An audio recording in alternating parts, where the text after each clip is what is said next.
परम प्रेममय श्री श्री ठाकुर परमरेथा जगज्जननी श्री श्री बड़मा परम पूज्यपाद जुगाचार्य श्री श्री बड़दा आजिर पूज्यपाद श्री श्री आचार्य देवों श्री चरण कमल अनंत कोटि प्रणाम निवेदन करुछि। सभी गुरु परिवार श्रीचरण में अनंत कोटि प्रणाम निवेदन करुछि। मोर भिडियो देखुथिबा प्रत्येक गुरु भाई और माँ मानक अंतरर आनंदित जय गुरु और श्रद्धा भक्ति भल पाइबा। सबुदिन पर आज यही शुभ दिन रे श्री श्री ठाकुरंकर एक सुंदर विषय दिव्य आलोचना करिबा जहाँ कि आम मान जीवन बहु परिवर्तन आनी दो आम मान जीवन को एक सुंदर दिव्यत्व जीवन रे माने परिणत करू। यह ही प्रकृत रे श्री श्री ठाकुरंकर इच्छा।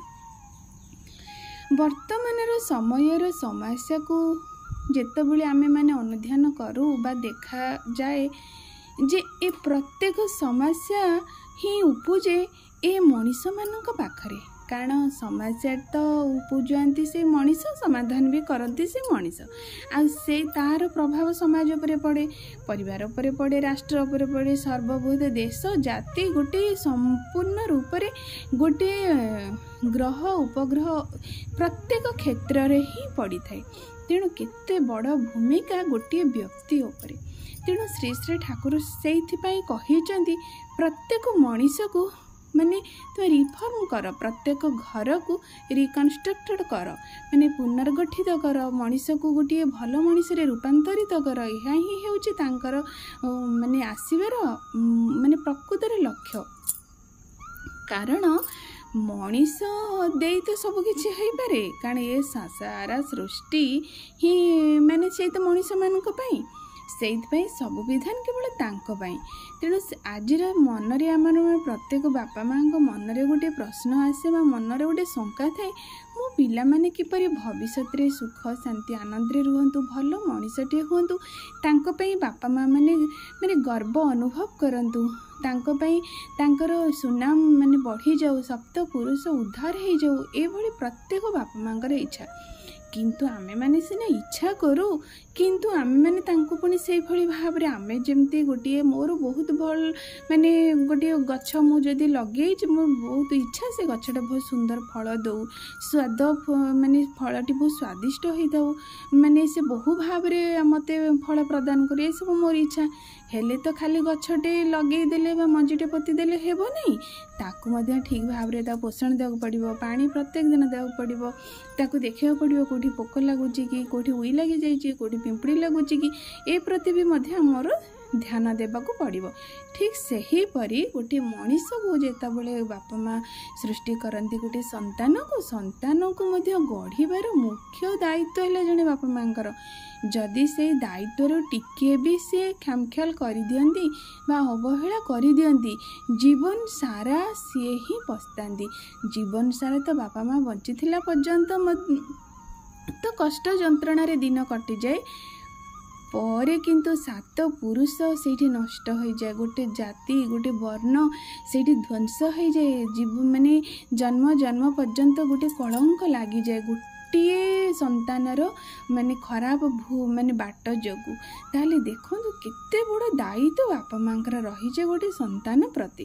ताहले आमे माने जानिबा किपरि भाव रे हम संतानटी भल बाट को जीव, किपरि भाव रे भल माने मनीषटी हबो, एटा तो प्रत्येक बापा माँकर इच्छा। आमर माने सेटा है मुख्य श्री श्री ठाकुर को भाव आदर्श नहीं कि मु कहूँ ठाकुरंकर इच्छा। जदि गोटे पिला को तुम्हें 12 वर्ष बयस दिन दीक्षित करईदब आउ सुस्थैनी भली महाव्रत को किछि दिन पर तार जेबे भी आवश्यक हो पार सुस्थैनी व्रतर महिमा से जानीपर से समय ताकू प्रदान करदेव। आउ सेतबेले तुम संतान भाई तुमको आउ भाविबाकू पड़िबो नहीं, बरं से तुम कथा भावी देश राष्ट्र जाति माने आमर माने समग्र समस्तंकर कथा सी मध्य भावी पारिबो। ताहले से व्रत को आमे किपरि भाव रे दबा। आमे माने बहु भाव रे देखा जाए बापा माँ माने पुत्र बा कन्यार बहु मोहरे पड़ जाती। माने मो पिलाटी कौन आमिष पेज रसुण छाड़ी रही पारिबो, मो पिलाटी ए खाद्य खाई पारिबो, ताहले देखंतु केते बड़ दायित्व बापा माँकर उपरे रही। तेणु आमे माने निश्चिंत भाव में चेष्टा करिबा माने आम मानकर तो गोटे मोह रही जाए ना माने पुत्र कन्या मोहवशत आम मानक एते छोट दिन एते कष्ट से करिवो किंतु आमे भाभी पारुना ए छोट दिनर टिके टिके आम मानकर भूल जोगु गोटे संतानर भविष्य को आम संपूर्ण रूपे नष्ट कर जाऊ। कहीं ना वर्तमान समय रे जो परिस्थिति जो परिवेश मनीष मानक पाखरे उपजुची जदि तुम्हें से भली भाव रे निज संतानी न गढ़ी दब ताहले कोनोसी मुहूर्त रे कि कोनोसी एमती समय आसीबो परिस्थिति आसीबो ताकू नष्ट करदेवा पई से पछेइबो नाही। तेणु आम मानकर कर्तव्य रही माने सेइति पई तो आम मानकर गोटे माने रही गोटे माने प्रहलिका रही बाल्य कालू मुहु धन ही धर्म धन ही अर्जीवी ए जीवन अनिश्चित निश्चित केते बेले आसी काल जम मोर पाखे होइजिब उपस्थित एटा रही आम मानकर आमे छोट दिन जदि पिलाटी को से भली भाव रे धर्म बाटरे नहीं जिबा धर्म माने नुहे पूजा अर्चना उपवास ए सब धर्म नुहे धर्म माने ताकू प्रत्येक आचरण भीतर दे जणै दे परिबा ए खाद्यटी तुम पाई ठीक नुहे ए कथाटी तुम पाई ठीक नुहे ए परिवेश तुम पाई ठीक नुहे ए व्यवहार तुम पाई ठीक नुहे। जदि आमे छोट जेपरी गोटे बाउंस को जेतबेले से कौल थाए आमे ताकू जेकोसी रूप दे परिबा किंतु जेतबेले से टाण हो जाए ताकू आमे जेकोसी रूप देला माने से भांगी जीवो। किंतु आमे माने बापा माँ माने भाबू पिलाटी बड़ हो बड़ हेले ताकू ठीक बाटर करदेबा से बड़ हेले आपण अच्छा ठीक खाद्य खाइबनी से जानिबनी किंतु ताहा कोनोसी भाबे होई पारे नाही। तेणु से भली भाव रे परिवेश आमे तांकू देबा उचित। तेणु आमको तांकर प्रत्येक जोटा कि आमे मानकर गोटे भूल धारणा बड़ होई गले तेणु से भली भाव रे आमे तांकू उपयुक्त परिवेश प्रदान कले से निश्चिंत भाव रे आमे माने निश्चिंत रहिबा आम पिलाटी भविष्य निश्चित पाठ पढ़ू अथवा न पढ़ू कौनसी बड़ आईएएस ओएएस ऑफिसर हो बा न हो किंतु गोटे भल मनीष होई जीवन रे आम मानकर ना को से निश्चिंत भाव रे रोशन कर दे परिबो आम मान को माने शांति सुख प्रदान करिवे एटा निश्चिंत है। श्री श्री ठाकुर समय गोटे छोट माने पिला को नहीं जड़े माँ जाइथिले श्री श्री ठाकुर पाखे बसिले श्री श्री ठाकुर कहले ठाकुर मो पुओ को किछि शिक्षा दियंतु जो शिक्षा कि ता जीवन भविष्य बहु उपकार करिपारिबो। तेणु श्री श्री ठाकुर कहले अरे माँ पुओ को केते वर्ष हेलाणी से माटी कहले 5 वर्ष हेलाणी। श्री श्री ठाकुर कहले अरे माँ से पिलाटीर उपयुक्त शिक्षार समय सरी गलाणी कहीं ना गोटे पिलाटी जिते मातृगर्भर आरंभ कर 4 वर्ष 5 वर्ष भितर तार समस्त शिक्षा सरी जाए। तेणु चिंता करंतु पिलाटी को आम कौ बयस किपरि भाव में शिक्षा देवा उचित।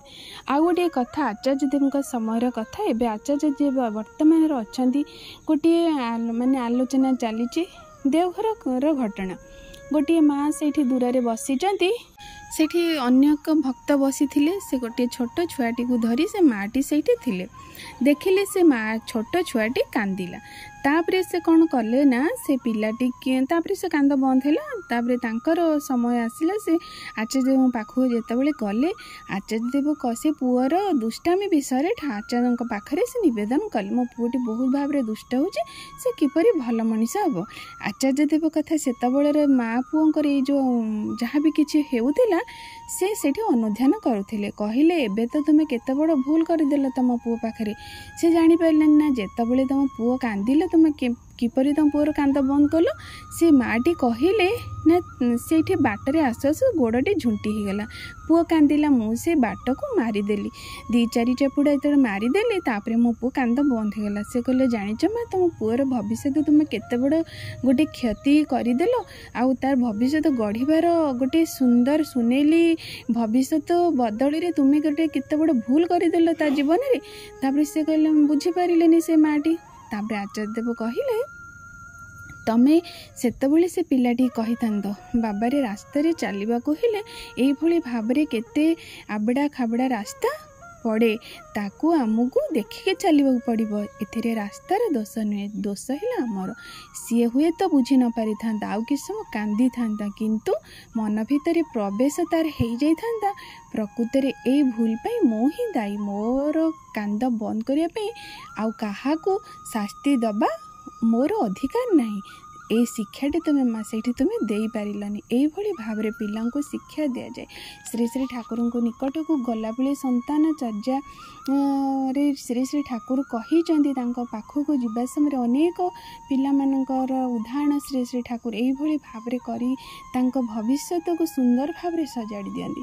ତେଣୁ ଆମେମାନେ ପ୍ରତ୍ୟେକ ବାପା ମା ଚାହିଁବା ଆମ ପିଲାଟି ଏଇଭଳି ଭାବରେ ଭଲ ମଣିଷ ହଉ, ଆଉ ଭଲ ମଣିଷ ପାଇଁ ଏଇଭଳି ସବୁ ବାଟ ତାଙ୍କ ପାଇଁ ଛୋଟ ଦିନ କରିଦେବା ଉଚିତ।